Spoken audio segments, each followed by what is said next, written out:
Sir வந்து விட்டுருங்க போற, நான் வந்து ஏதோ போட்டோ ஷூட்டுக்கு நான் போனேன்னாரு. எங்களை விட்டுருந்தா ஒரு 15 நிமிஷம் எங்க வாழ்க்கை விளங்கி இருக்கும். எங்களை கொண்டு வந்து சொல்லிட்டு அவர் 15 நிமிஷம் போனோங்கிறாரு. அதனால அவரை வந்து சேகர வாழ்த்துமாறு அன்புடன் நினைக்கின்றோம்.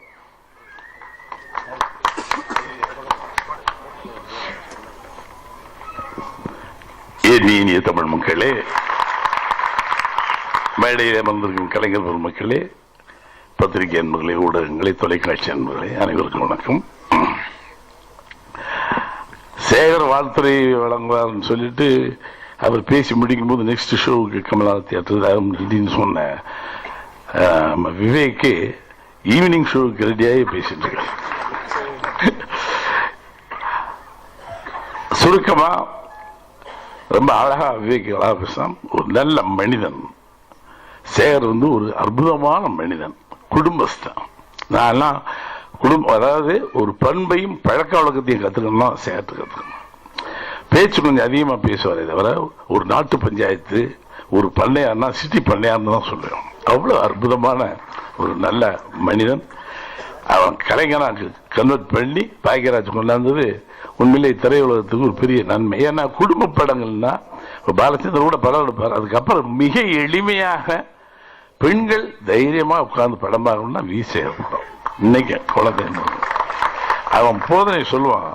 பொண்டாட்டிக்கு இலக்கணம் உண்டு, புருஷனுக்கு இலக்கணம் உண்டு, அத்தைக்கு மாமிக்கு மாமியாளுக்கு அண்ணன் தம்பி அத்தனைக்கு இலக்கணம் இருக்கும். ரொம்ப அற்புதமான ஒரு குடும்பஸ்தன்.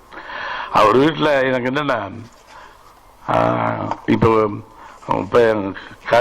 கார்கி தானே கார்ல் மார்க்ஸ் அறிமுகப்படுத்துறாரு.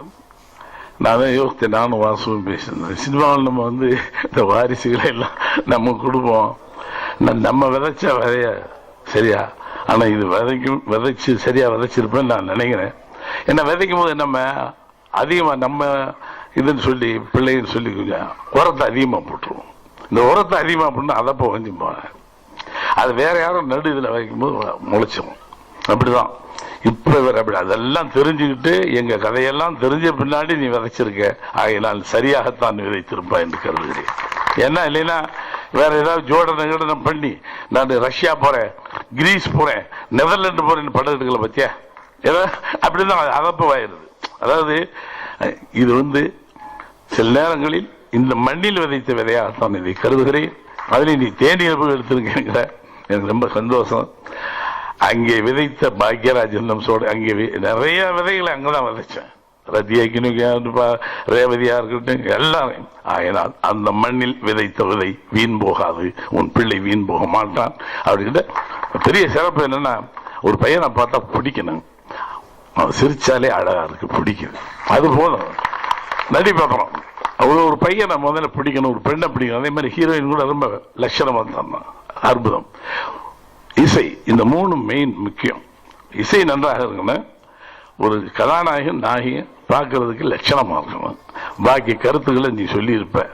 ரொம்ப நிச்சயமாக இது மாஸ் பிக்சராக ஜனங்கள் அதுல காதலை வேற கத்துக்கிட்டேன் 4 வருஷத்துல. எனக்கு இல்லை, என் கூட இத்தனை வருஷம் இருந்து நீ கத்துக்கலன்னு என்ன அர்த்தம்?